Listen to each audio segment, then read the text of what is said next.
Hey everyone, welcome to the Everyday Human Podcast. My name is Easton Taverna. Each day I'll share a reflection written by me and inspired by literature, poetry, music, movies, video games, and more. And after that, I'll share a prompt for you to write your own reflection. Together, we'll explore what it means to be human. Every month, we'll walk a new path, taking a look at life, death, the universe, and everything in between. Thanks for coming along. I'm glad you're here. For more, visit eastontaverna.com or join me on Instagram at _everydayhuman. Hello everyone, it is March 3rd, and today's reflection is titled, How Will You Live On? This one was inspired by a quote from Kenzaburō Ōe's Hiroshima Notes. Kenzaburō Ōe was a Japanese writer and prominent figure in contemporary Japanese literature. He received the Nobel Prize in Literature in 1994, and in the same year, he was to receive Japan's Order of Culture, but he refused this because it was given by the emperor. And to that he said, I do not recognize any authority, any value, higher than democracy. He explored a lot of different themes in his work, often blending personal experiences with intense social commentary, looking at nuclear anxiety and a post-war Japan, Japanese tradition and westernization, existentialism, disability, fatherhood, and more. This book, Hiroshima Notes, was my first exposure to him, and I found it while doing research and looking for quotes for this book/podcast. I haven't finished it. I am excited to, however, and this book in particular is a collection of essays based on his visits to Hiroshima from 1963 and 1964, and it's a book of deep philosophical reflection, journalism, and existential exploration. And here is the quote that inspired today's reflection. The dead can survive as a part of the lives of those that still live. Now here is my reflection. When my wife and I discovered the risk and challenges of attempting to have a child naturally, or biologically, after much thought, debate, negotiating with the gods and the universe, and long and sad nights, we ultimately decided the risk was too great, and we would not pursue this path any longer. What began as something terrible led to the greatest experience and love of our life in the adoption of our daughter.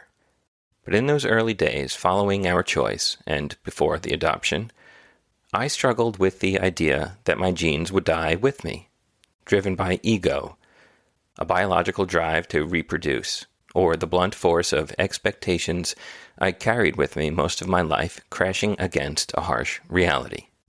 Maybe it was all of the above. Sometimes I'll think I was foolish for thinking in such a way. But I don't think it's completely fair to condemn the thoughts and feelings you once held if they lead to growth. As time marched on, I discovered that it was none of those things that gave root to those feelings. Rather, they stemmed from a fear of death. Passing on one's genes, evolutionarily speaking, is a way to ensure that parts of you survive. It is perhaps the basest level of our programming. So it made sense that coming to such a decision would prove difficult. To sum it up, if I were not to have a biological child, I would die for good and not be remembered. And looking at it now, it seems so obvious how wrong that line of thinking is. When I consider those who had the greatest influence on my life, who are still a part of my life, it is often those who are long gone, of no blood relation, or both. Blood and genes. That sort of thing doesn't matter. My father and I could not have been more fundamentally different toward the end of his life, despite my looking and sounding almost exactly like him. It's the writers and thinkers and artists and philosophers who have taught me so much. People who died 2 years ago to 2,000 years ago. It's all the people I'm quoting in this book, most of whom are dead, who push my thinking, helping to shape me into the person I want to become. It's my friends from all over the country and in different parts of the world. So now I know it's not my genes that matter. It's my deeds, my thoughts, my ideas that will outlast me for however long or short a time.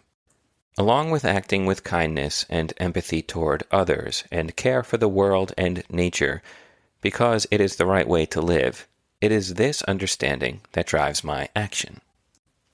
I now know that even if they only last with my daughter after I am gone, I will do everything I can while I'm alive to ensure my deeds are good, my thoughts in service to others, and my ideas worthwhile.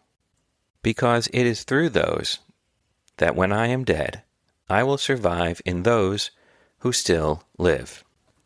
And there ends today's reflection.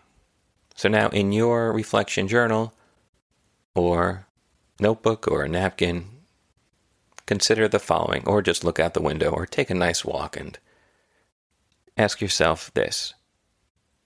If I were to die today, how will I live on in others? And maybe that's something that might be a little uncomfortable to think about or consider, but I think it's something worthwhile all the same. All right, and that's it for today, March 3rd. I'll be back tomorrow, March 4th, with another reflection. Have a good one, and take care.